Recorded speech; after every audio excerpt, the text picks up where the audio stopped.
Chapter 2.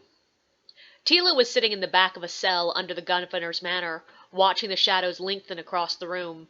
Once the shadows spread through the bars, she would have a path to slip out of the cell, though she had no idea how she was going to get past the guards waiting at the end of the hall. If she leaned a little to the right, she could see the edge of one of the black cloaks. If it were any of the other types of guards, Tila wouldn't really be too concerned. She could get past tax guards, city guards, private guards, soldiers, sailors, but Vanterre cloaks were dangerous. The black cloaks they wore could transport them over short distances instantaneously, and protect them from most blades. There were rumors that the cloaks could also allow them to do various other magical feats, but she had never seen any proof. The men chosen to bear the cloaks were chosen from the strongest, smartest, and often the meanest guards in all the islands. The Victorials claimed they were the noblest protectors of the kingdom. Tila thought they were thugs with magical fabric on their backs. There were two of them sitting at the end of the hall playing cards. She heard footsteps, the tone of the voices at the end of the hall changed, and leaning out she could see the swish of another cloak. Great. Now there were three of them. But there was something about the low murmuring voice that pulled Tila to her feet and up to the bars. One of the Vanterre guards laughed, and two stood. Was it a changing of the guard? She only saw one replacement. They both left, but the new guy didn't sit.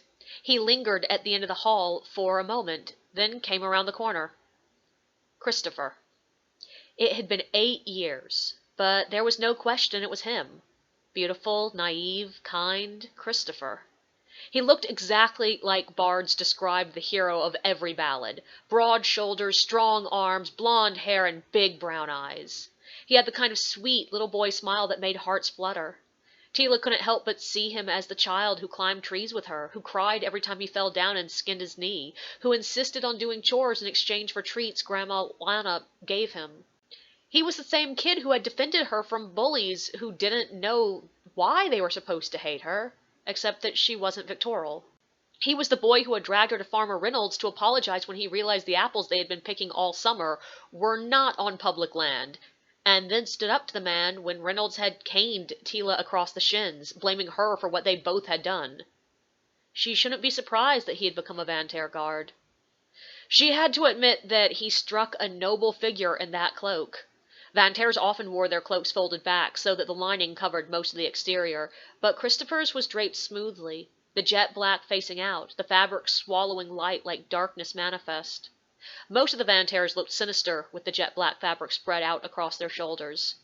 Christopher looked noble and heroic as a statue in a town square. He stopped just on the other side of the bars of her cell.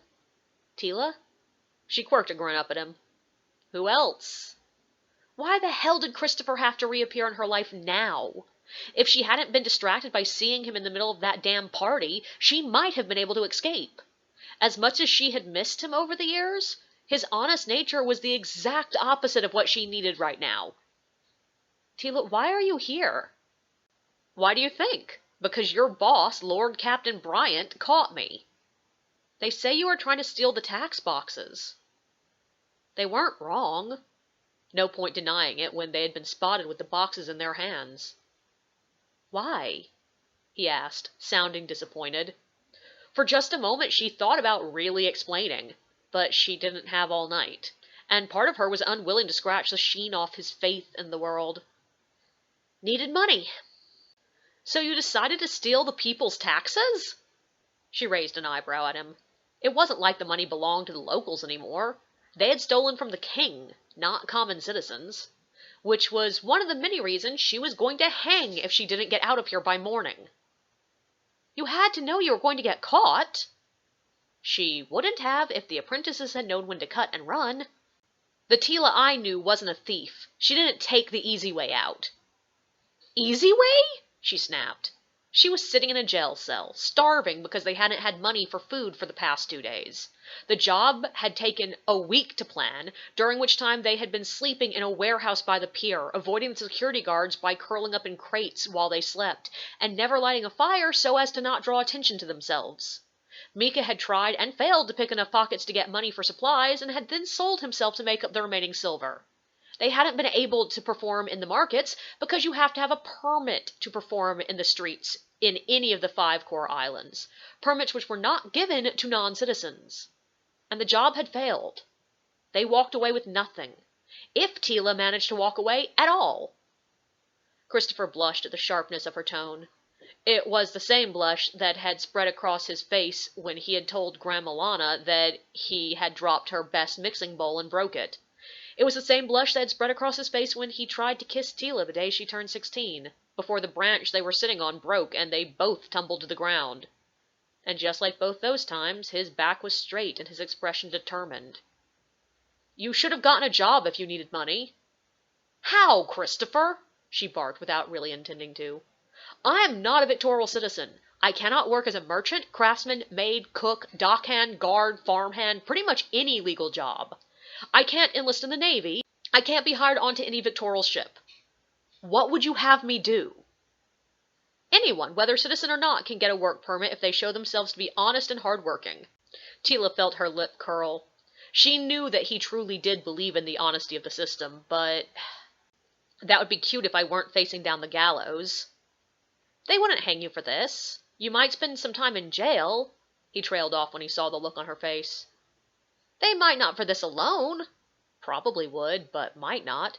"But for the dozen other warrants? Christopher, how long have you been a Van Guard? You had to have seen my wanted poster. And I'm a vagrant rat. Even if I had no warrants, they'd hang me. We do not hang the innocent, no matter what gang they belong to." She laughed, a sharp bark of anger. "Gang? It's a race, Christopher. We're born vagrants, and we hang as vagrants." Christopher just looked at her, his dough-brown eyes confused. She almost couldn't believe that anyone growing up in the Victoria Islands could fail to realize that what they called the vagrants, or vagrant rats when they wanted to be exceptionally rude, were a separate race, and one that the Victorials saw as an illness in the blood of their empire. Well, he clearly had no idea how to reconcile that to his worldview, but he didn't challenge it. He would probably spend the next couple of days trying to find out more, but that would mean jack shit if she were already dead. "I won't let them hang you." Tila smiled, feeling the weight of the years between them. She took a step forward, closing the physical distance. Christopher stepped in as well, reaching through the bars to pull her close enough she could feel his warmth radiating into the cold cell. She snorted into his shoulder. "And how do you think you're going to stop them?" "I don't know. If he just left her alone for a few minutes, he wouldn't have to. She could get herself out." "You sweet idiot." She grabbed that awful cloak and pulled him close enough that, on her tiptoes, she could finish what had been interrupted 8 years ago. Suddenly she was 16 again, sitting on a tree branch that she knew wasn't sturdy enough for him, which cracked right as he leaned in to kiss her. Today, she kissed him. She felt the bottom drop out of her stomach the same way it had that day, though her feet remained firmly on the floor. Or at least the tips of her toes did. Christopher had been taller than her at 16, and he was a good bit taller now. 8 years ago, she had managed to catch herself on a lower branch before she hit the ground. He hadn't. He had broken his arm, which was why he had been forgiven for breaking the branch of Farmer Carson's favorite cherry tree. Tonight, she used his distraction to reach out and pull a ring of keys from his belt, folding them carefully in her hand. 8 years ago, Christopher had been rushed off by his mother to get his arm splinted. Mika had shown up that night to warn Tila that the Van Cloaks were coming for her. She was gone by morning, and from what she had heard from her cousin, who had passed through Ross, where they had lived, Christopher had left to become a guard 2 years later. She pulled back, smiling at him past unexpectedly misty eyes. She reached up, patted him on the cheek, and said, "You should go back on watch, Christopher. You don't want to be caught consorting with a vagrant rat." He looked hurt, and when he turned to walk away, she caught his hand. "I'm sorry, Christopher."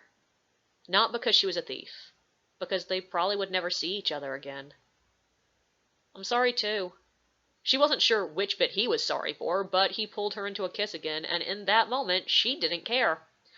So close that she could pretend there weren't bars between them, he murmured, "I love you." "Still?" "Of course." He stepped back far enough that she could see his beautiful, bright, boyish smile. "I'm going back to my post. We're near the end of Stephen and Richard's shift. You've got 5 minutes until the next shift takes over. Maybe next time it won't be 8 years." He turned away and was halfway down the hall before she called, I still love you, too." He looked over his shoulder, questions clear on his face, but didn't ask any. He waved and stepped back around the corner. Tila pulled out the keys that he shouldn't have had in the first place and flipped through them to the one that matched the lock on her cell.